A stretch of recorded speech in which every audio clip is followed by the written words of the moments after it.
This is CCG Genesis. And this is Guy. We're talking about another deck profile. This time it's going to be on Valentina, the Princess of Love. Valentina, a better one. Yet again.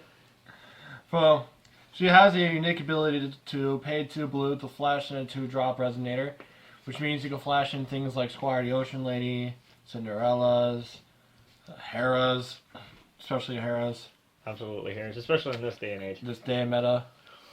And then we flip her. You see this gorgeous full art of her, obviously. She has the ability to not take damage during your turn, so you can abuse that with dual truths if you're playing blue-red. Or if you have when you're using Gleipnir to attack and forcefully kill the J-Ruler with your own Gleipnir. That dual truth thing, I need to hold on to that. Yeah, I used to do that myself when I was playing blue-red, but in the end I didn't really like that style build because I would never have a hand. Okay. And then her God's Art is basically I could take control of a creature for 4 mana, which, and again, it's not bad, but it's not good. It's one of the more balanced God's Arts in this game, in my opinion. But nonetheless, let's move on to the stones. So for stones, I play 4 Light Vapors. This is a blue-white Valentina list. So obviously you want to see the white stones. I only really play 5 white Resonators. You'll get onto that soon enough. Quick question, what made you decide to go blue-white? I just figured the colors were more consistent, honestly. We had play 5 regular 5 regular blue stones. No, regular red stones. Yep, We're going there. Yep, they're red now. Absolutely. Sorry, I was thinking about Deep Blue Fan Board for a second there. Okay. And then we play the 1 little red stone. Again, one of the best stones in this game. Has a lot of synergy with this deck. Do you ever find it useful for its alternative ability? Yes. Okay. I always use the pump effect. Absolutely. Let's go move on to the Resonator. So we play 4 Cheshire Cat. One of the best 1-drops in the game. Do you definitely think it's worth the money? Yeah, especially for playing blue or anything that splashes in blue. Drawing 2 cards, it's untargetable. It always shuffles itself into the deck. Valentina 2.0 can't handle this. Neither can a lot of other decks. The only deck I've really seen that could really handle it was card decks that rape your whole hand and decide to get rid of it from the very first turn. So basically, none of the real decks really get answer Cheshire Cats. They're the best chump blockers in the game. And, in this deck they would be forced to reckon with as well. Moving on, we're going with 4 Heras. Hera is very insane in this meta, since everything is playing Regalias, and everyone's mainly playing the 0-drop Regalias. It kills Change of World, it kills Artemis Bows, it kills Gleipnirs, it kills Death Slice, it kills Leviatine, it kills Excaliburs, it kills Horns. All of them do have most of them do have a banish effect, but even then you get rid of the Regalia, which is the main purpose of her. She does let you draw a card. It is a main effect, so if you need a flasher, and if your opponent doesn't have a Regalia and you don't have to destroy your own, but sometimes you want to because you just want to replace it in general. This whole deck revolves around flashing 2-drops and recycling your whole hand, basically. So you never flash in a Cheshire? Never. Okay. The only card that doesn't replace itself but has a possibility to is I play 3 Cinderella. Cinderella, when she enters the field, she gets a counter. She becomes an 8/8 on enter. Means that she beats over Lancelot. She beats over most 2-drops in the game. She's a real force to be reckoned with, and she's one of the best late game cards in this deck, especially since you're able to add her back to your hand and flash her right back in, especially later on. So with her and a couple of Shangri-Las out late game, you pretty much have an immensely You have huge a 14. blocker. You have a 16/16 blocker every time you flash her back Absolutely. in. Next, I play 4 Squires of the Ocean Lady. She just draws upon entry, so she replaces herself. She's basically an upstart goblin for people that play Yu-Gi-Oh. She's a +1 actually. She's a nice 4/4 body. You can alternatively play Hanzo Hitori's. I personally like Squire the Ocean Lady better than Hanzo because she's 1 bigger, and 2 she is also bigger in Shangri-La. So 1 Shangri-La can't get thundered to death. The flying is nice though on Hanzo Itori, but I don't really see a lot of Bahamut players, so Hanzo's not really that much important anymore. Next, I play 4 Little Mermaid of Tragic Love. She is actually one of my favorite Resonators in the game, not only because of the artwork, but her ability to force things to block. Forcing things to block in this game is very strong, meaning that they lose tempo and you gain tempo. It replaces itself upon death, and if they use a card to get rid of it, you're still going 1 for 1, and even then she replaces herself afterwards. So they thunder it, they get rid of a thunder, you go plus, they get rid of demon flames, bow counters, everything. Little Mermaid is just a really good Resonator on its own. Next off we have 2 Speaker of Creations. This card is actually insane. Searching now for the main spells, for the main additions in the deck, and plus the other 2 additions that you've seen in the video. Alice's World, and Shangri-La, it searches out all addition fields. So it also searches out the side deck, which I'll be going after I show this, which I should have actually put to the side, but nonetheless. It also has the ability to pay light and kill other additions, so it's an addition searcher that kills additions, which is very nice. People don't really know that. You never expect it. Next, I play 3 Alice's, the Guardian Dimension. She is insane. She's my favorite 3-drop in the game, besides Joan of Arc. Or Medusa? You're right.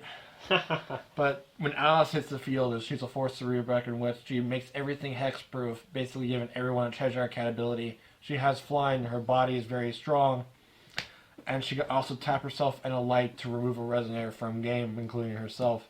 So she removes Mephistopheles, Arthur's, any big Resonator you normally have a problem with if you're not playing black or red. Next, we play the most annoying Resonator in the game, apparently, to all my friends. We play 4 Medusa. Medusa is amazing. Personally, I love seeing Medusa. Yes. She's able to pump herself up. She's able to pump all the other ones up as well. If you have multiple of these on board, it's basically game. Because these basically just win the game by themselves. Her ability of being blocked or blocking and sending them back to the bottom of the deck is very strong, because you force them to block with Gleipnir. They take absolutely no damage, and they still take damage, because they go automatically back to the bottom of the deck. There is no form of shadow blocking in this game. Under Shangri-La, if you have multiple up these, one Medusa pumps all of them up to an 8-8, the other one pumps it to a 10-10, the other one pumps it up to a 12, and 14-14, plus the Shangri-La buffs. Medusas can legitimately win you a game by herself. And next you play as a 2 Moojdart. When she enters, she gains a counter, 2 counters. You remove 2 counters to either draw a card, or you remove a counter to rest a Resonator. Those 2 abilities are very strong, but for themselves as well. Resting a Resonator is very strong, also depending on the matchup. I have games where I've rested Mephistopheles, Lancelot, Gawain's. They all came in handy. I've had games where I just needed to replace itself immediately by drawing a card. And you draw you answer. Next we move on to the spells. You play 1 Order of the Sacred Queen. You can rest, what it does is rest target Resonator, includes your opponent's Resonators as well, and give all your Resonators +4/+4. It's basically an end game card, and it kills off, it basically just wins you the game itself, or board clears your opponent's whole board. As a 1-of, do you actually see that card a lot when you need it? Yeah. Sometimes I end up discarding it too, in case I don't have a lot of white stones. Next I played Charm of the Princess. Normally I thought this card was a bad card. It still is actually, but I'm still testing it out myself. A friend actually told me to test it out. No, it's been doing some work.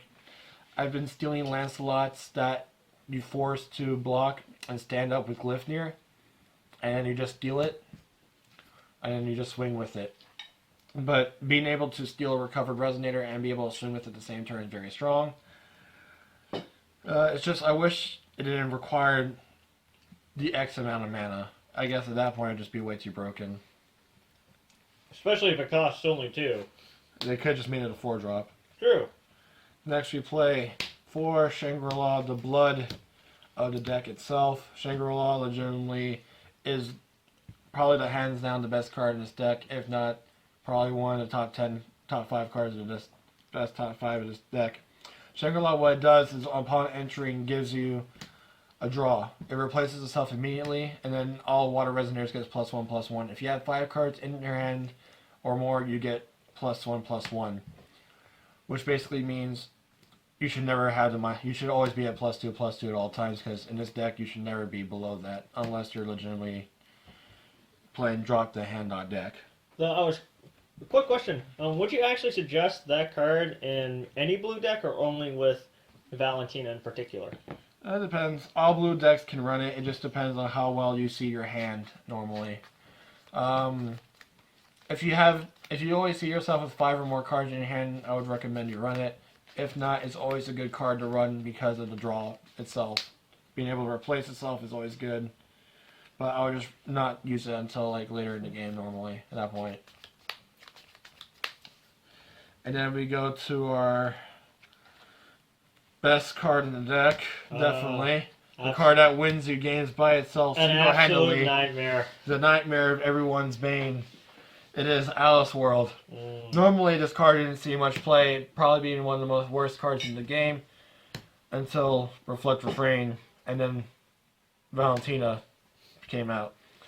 This card has the ability to say you pay less for every different resonator you have under control, and take your opponent's turn. Being able to have 2 turns is very strong. Being able to have 3 turns is even better. Normally, if you can't kill them by the second turn you do it, you just take an extra turn and then kill them then.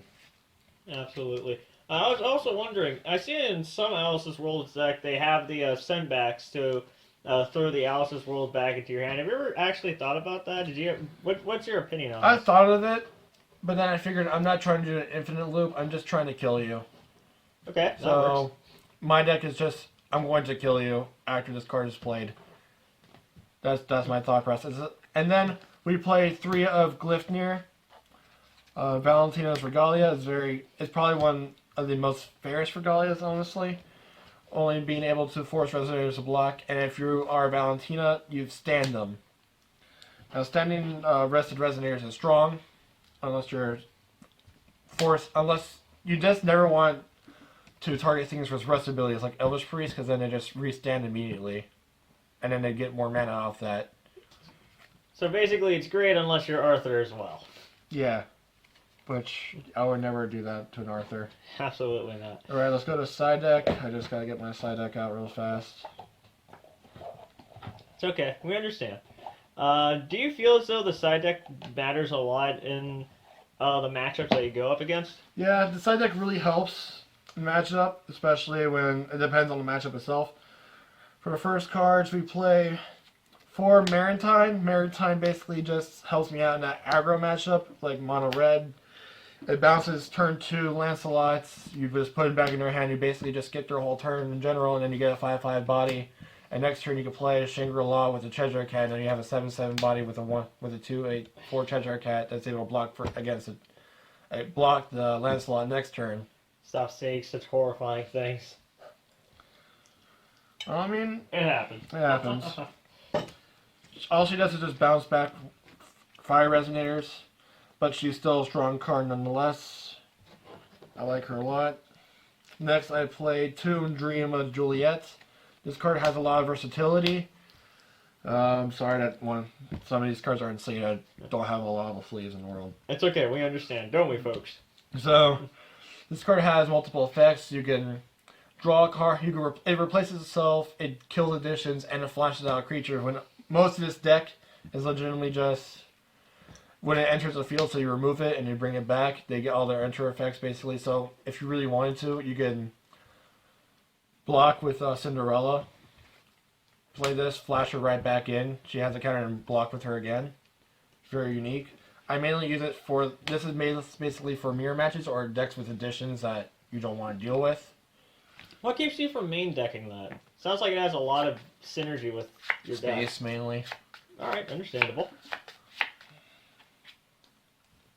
It definitely has a lot of synergy with the deck, but I just feel like you just can't main deck everything. Next, I played 2 Apollo Break Spears. Apollo Break the Moonblast. So basically, it just makes them top deck the card that they play this turn most likely. This is basically a good turn 2. It's better later on in the game as well. Turn 2 Lancelot, they draw the Lancelot again, so they get stunned a bit on their draw, more than they get stunned naturally. That's basically all it does. If I was playing Kaguya, I'd do more, but other than that, I'm not. Then I'm playing 2 Glimpse of Kaguya. Basically, this is what Hera does, is to stop God's Arts, like Dark Alice's, Valentina 2.0. If you don't have the Cheshire Cat, you need to stop Melgis's God's Art, you need to stop Rezar God's Art, and stop the Valentina God's Art. It stops the God's Art for Dark Alice, meaning that they don't get destroyed, nor do they the -2/-2 ever happens.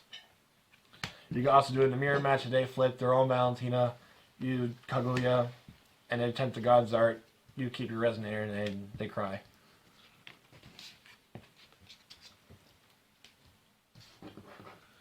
Next, I play 3 Savior of Splendor. Basically, black is one of the more popular colors. And Jesus is here to save today. Basically. Hard removal is very good. It removes things like Arthur's, Mephistopheles, Mozart's, things that you really don't want to see on board, basically. Normally, I just use it to remove Arthur's, so I never get the -2/-2. And Mozart's, because Mozart's are rather annoying. Mephistopheles I really don't actually fear in this deck because Alice is a card, and so is Moojdart because you just rest it, and the Order of the Sacred Queen is able to rest it as well. And you're able to block it, force it to block with Gleipnir, and send it to the bottom deck with Medusa. And the last 2 cards are Branch of Hora. Branch of Hora is a searchable field edition off of Creator's Speaker Creation. Also, the fact that you tap light and tap it itself to rest up to 2 red or black Resonators is very strong. It basically is a really good card against the aggro matchup. It's a really good card against black matchup. I actually had a match on Saturday where I legitimately had no Resonators in my hand besides a bunch of... I had to flip Valentina or else I would lose. So I played this in Valentina and basically just won by resting all the Resonators and constantly swinging with Valentina herself. So you're actually forced at one point to use Valentina. Yes. What was that like? How did that actually feel for you? It was actually quite fun. I actually didn't expect to have to do the one-man Valentina army. Well, it was good to see that for sure. Not enough people flip her. Yeah. I mean, you're flipping her basically out of desperation most of the time. Or if you had to take something that's really annoying like an Arthur. But other than that, yeah. Absolutely. And that's the deck profile. Alright, thank you very much for sharing that with us. We wish you very, very much many victories in your very long career, hopefully, in competitive play. If you want to hear more, feel free to leave a comment, and I'm sure our good friend will accommodate you. And thank you very much for sharing your time with us today. Like, subscribe, and don't forget to be awesome. This has been Guy. And this is CCG Genesis. Don't forget to comment either. Catch you all later.